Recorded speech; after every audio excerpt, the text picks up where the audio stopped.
I'm talking now with Harry Sadler, a Melbourne writer whose essays and books explore nature, ecology and conservation.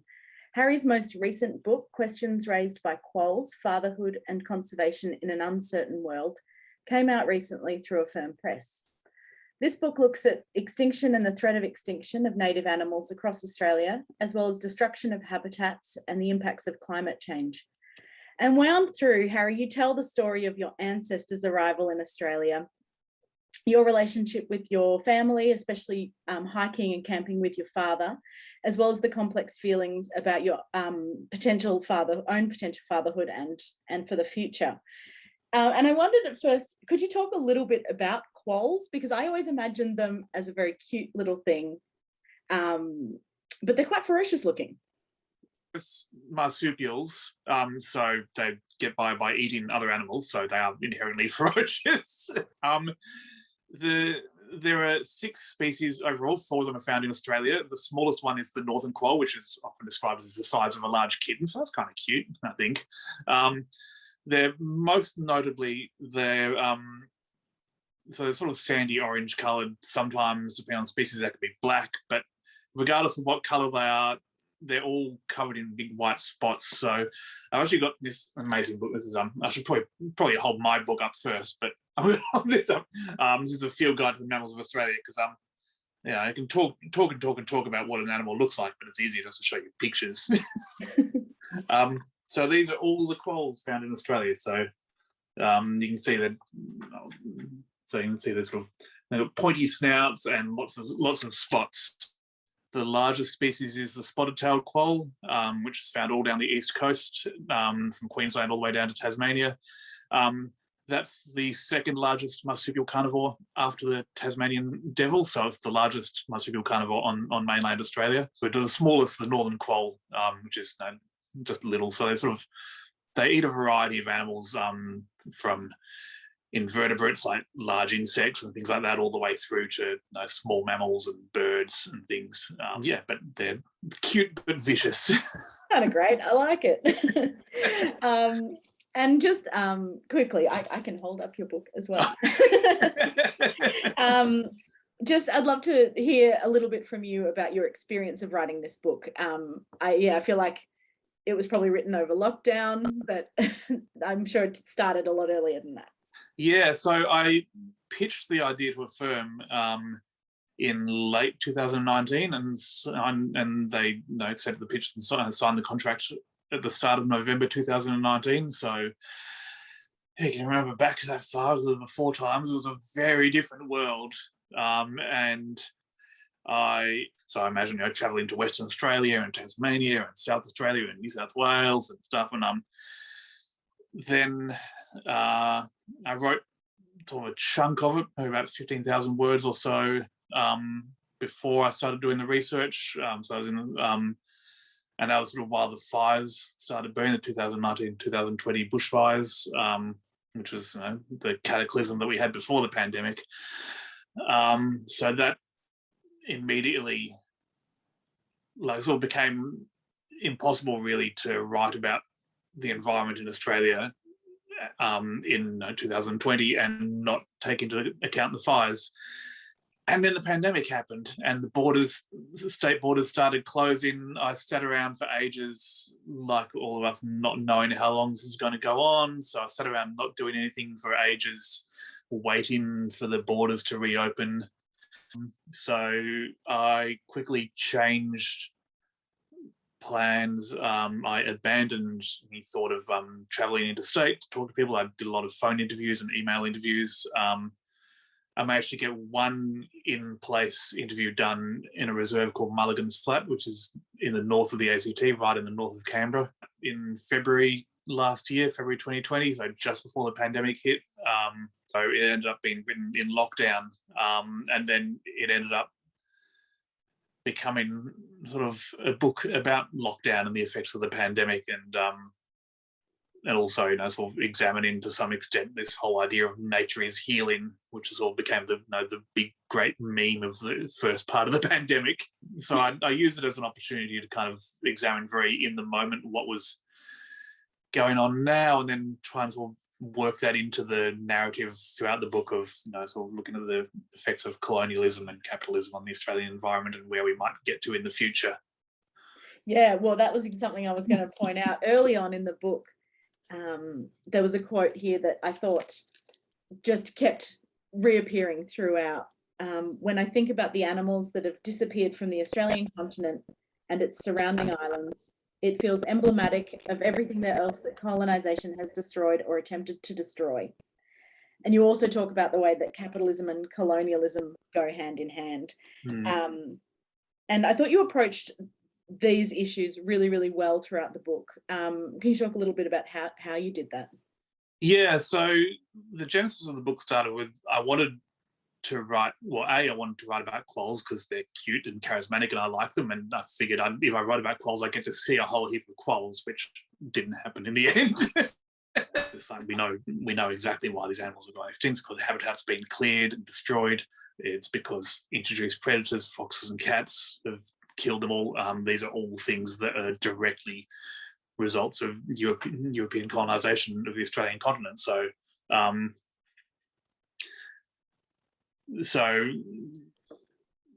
felt like it was it'd be dishonest to write about the effects of colonialism on Australia, on the environment in Australia and on wildlife in Australia, and to not also acknowledge that it had this devastating effect on Indigenous cultures and Indigenous societies as well. If I didn't acknowledge that in the book, it would have been a massive hole in the book. I was also very mindful that it's not my story to tell, and as a white person in particular, it's not my place to sort of take advantage of another colonized culture's trauma and the damage done to them. So I was sort of tried to toe a line of acknowledging this ongoing damage of colonialism, while still mostly keeping my focus on the environmental side of things and on the wildlife side of things. So the conservation efforts I talked about, in particular, there are several reserves around Australia where people are reintroducing animals that have gone locally extinct to places where they used to be. So in Mulligan's Flat, they've reintroduced eastern quolls, which were declared extinct on mainland Australia 60 years ago. They've reintroduced them there. So a lot of these reserves are fenced reserves, so there'll be an area of intact bushland, and they'll put up a predator-proof fence, like a cat and fox-proof fence around the whole thing, and then get rid of all the cats and foxes by baiting, or sometimes they've found that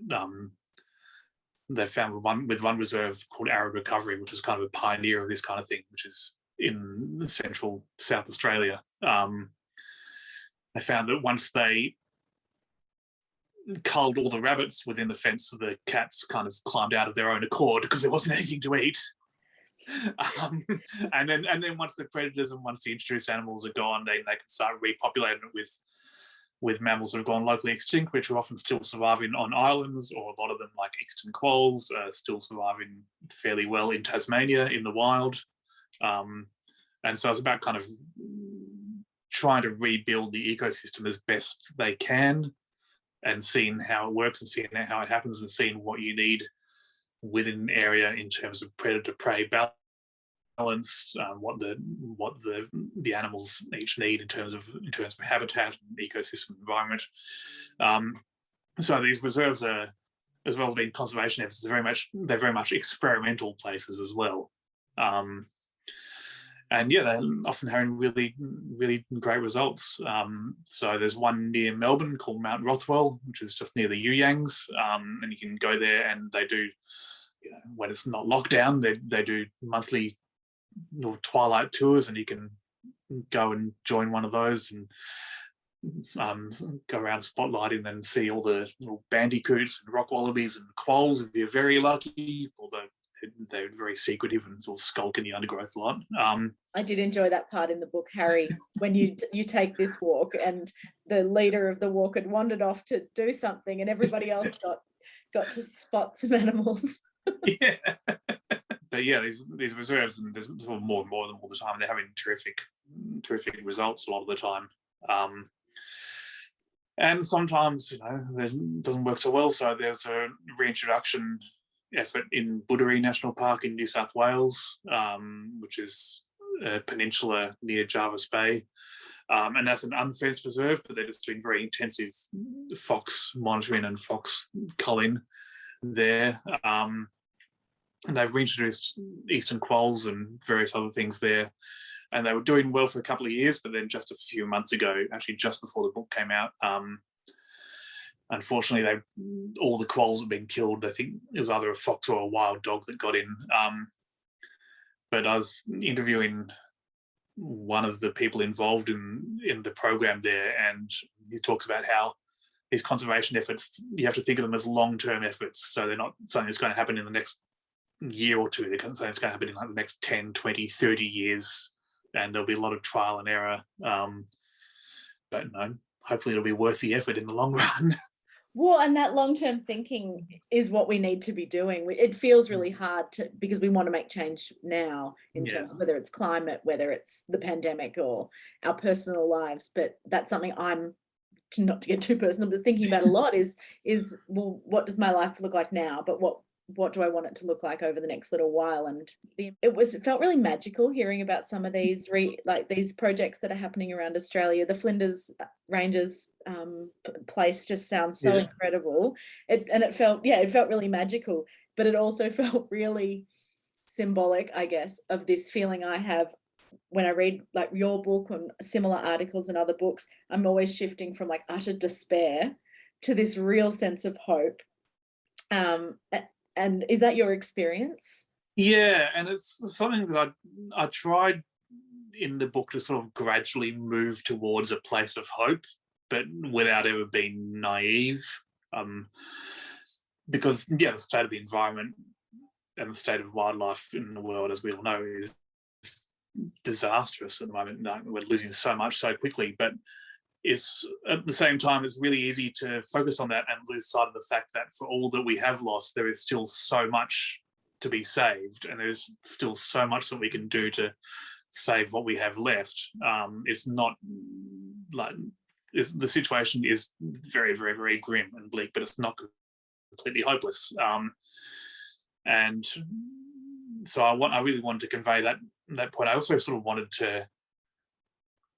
A lot of the time, people who are working in conservation are sort of they're way out in the field, and they're not necessarily very good at getting into the media, and they're sort of out of sight, out of mind. I sort of wanted to try and do justice to all the work they're doing, but also the fact that we sort of have this view of scientists as being, sort of very coldly rational, logical, icy kind of people, and in my experience as scientists, they're not like that at all. They're very funny, excitable people who are really passionate, usually really passionate about one very, very small thing they'll study for their whole lives. But I really wanted to convey the fact that for people who are working in these areas, they invest so much of their heart and soul, so much emotionally in it, and often for very meager rewards, and on like the smell of an oily rag kind of thing. Meeting these people in your book felt really special. I felt so grateful to meet them and hear all about the work that they're doing. That's great. And they're usually so eager to share what they're doing as well. Sometimes they can be sometimes some people will be a bit cautious because they get misreported in the media, or they get burned, or sometimes they just don't want to be in the public eye because that's not what they signed up for, which is fair enough. But once they know that you're not going to do them over, they become so enthusiastic about sharing what they're up to, and trying to get word out about these amazing animals they're working to save, while also being really honest about the challenges that they're facing. So I was talking to one of the people at Arid Recovery, this reserve in South Australia, and she's saying that at the moment they're having a lot of conversations there about what the future might look like in terms of the environment, and in terms of the fact that droughts are going to get more severe and temperatures are going to get hotter, and whether they should just give up on reintroducing certain species and save those for other places and try and concentrate on other animals that might be more resilient. So, you know, these conservation efforts are very dynamic and they're constantly changing. And I think the book does, like, it's that wonderful introduction to what's happening around the country, but it's also that personal story. And it was like so wonderful to like meet you through the book and travel through these questions that you've been having. And I wondered if you feel any closer to answers to the questions. Yeah, so I mean, obviously the big one that sort of runs through the book, as even in the subtitle, is the question of having kids, and this issue of whether it's okay to have kids, which I always examine, which I always sort of approached from the perspective of what kind of life is the child going to have as they grow up? You know, what's the world going to be like for someone to live in like 60, 70 years from now? I try and kind of avoid that whole question of overpopulation, which a lot of people concerned about the environment often raises a reason to not have kids. The reason I try and avoid that is because I feel like it kind of assumes that our completely unsustainable way of living in the world is kind of fixed and unchangeable. And I'd like to believe that, in 60 or 70 years' time, we might be living in a more sustainable way where that question of overpopulation might not be such a pressing issue. But yeah, in terms of reaching an answer to the question about whether to have kids or not,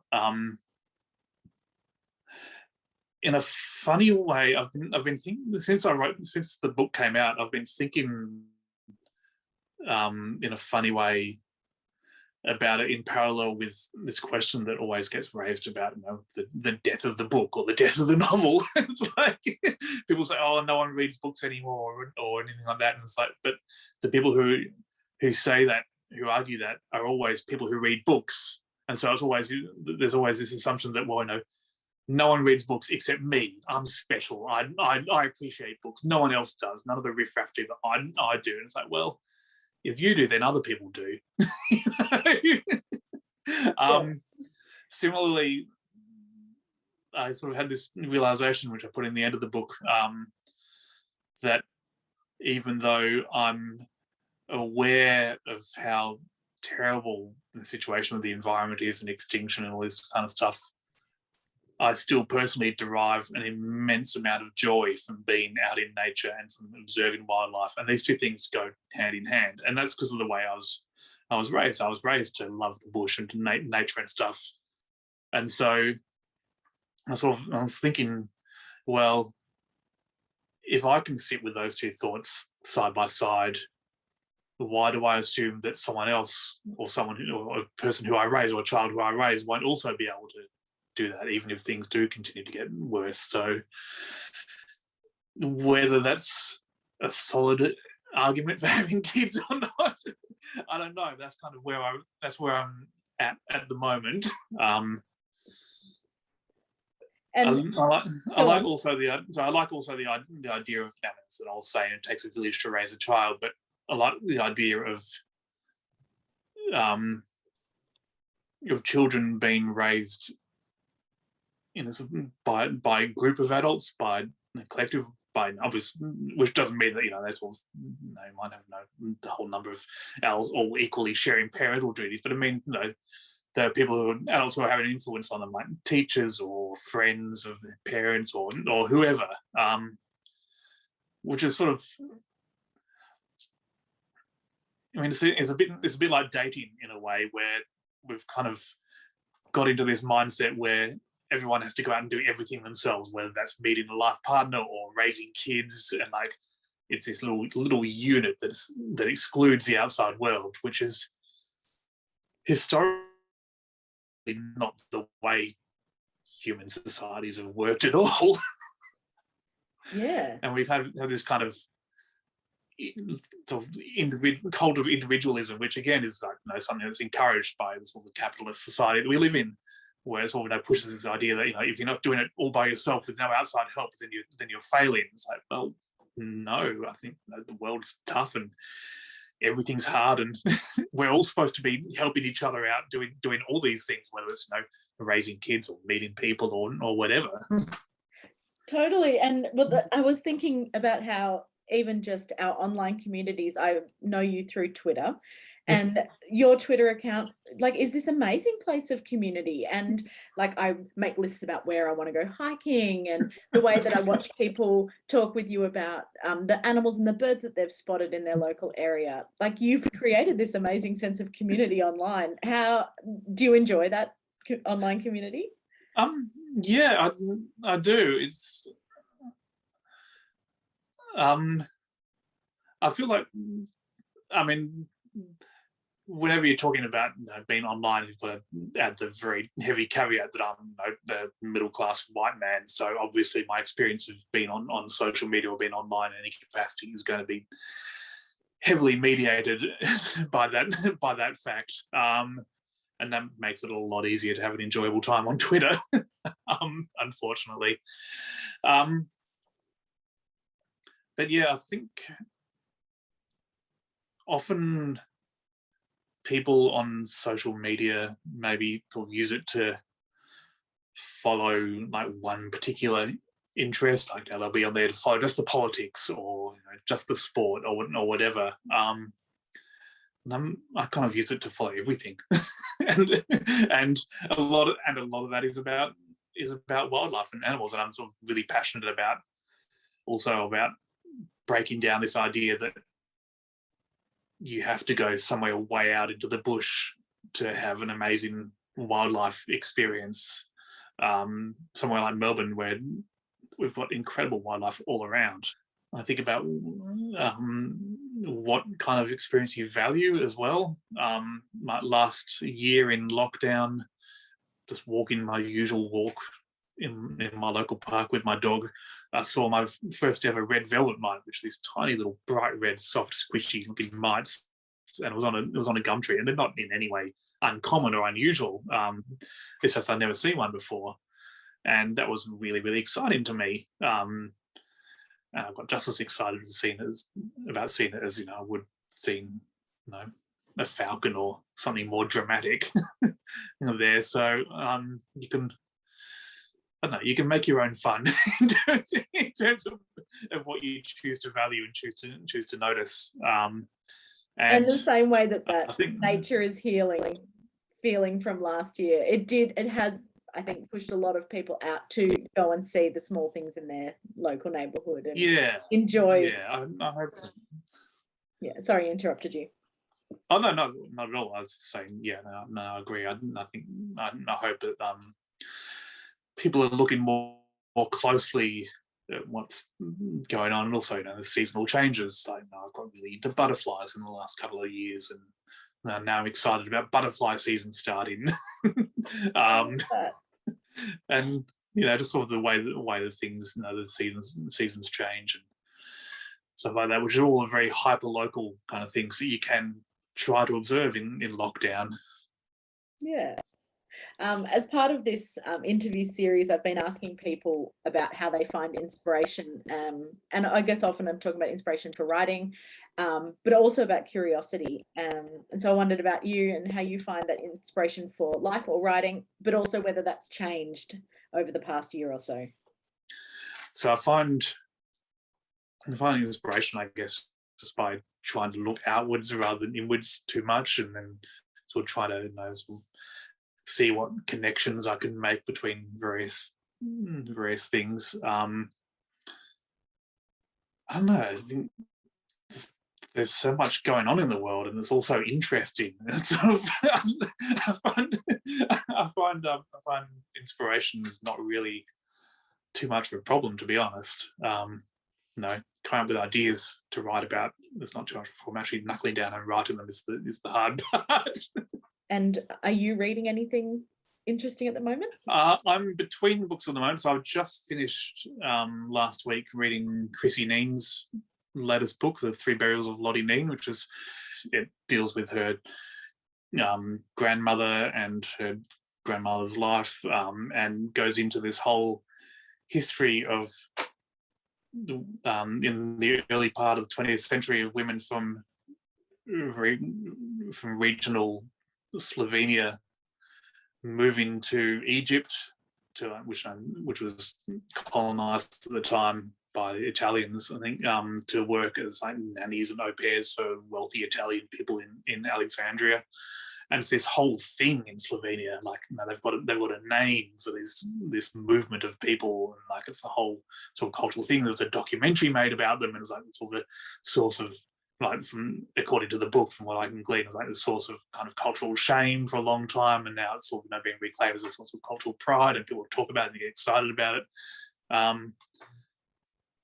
And so, obviously, because it happened in Slovenia and Egypt, which are two countries that I know absolutely nothing about, so I had no clue that this was an entire thing, and like a massive cultural thing for Slovenia in particular, and even to some extent for Egypt, because the descendants of a lot of these people are still living in Egypt.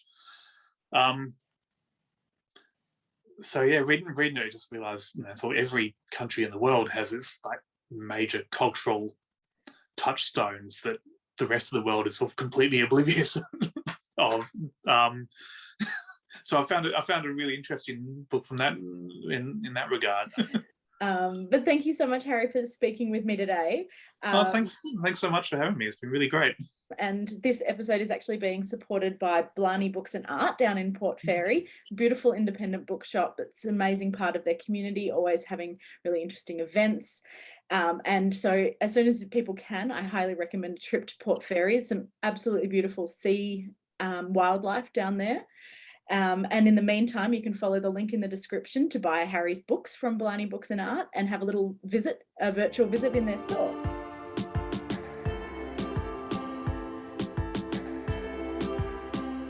Yeah, I did see a viral TikTok thing recently where this young man talks about how having kids is actually the most punk rock thing you can do, because it's this like radical hope for us. Yeah, and I really like that idea of radical hope.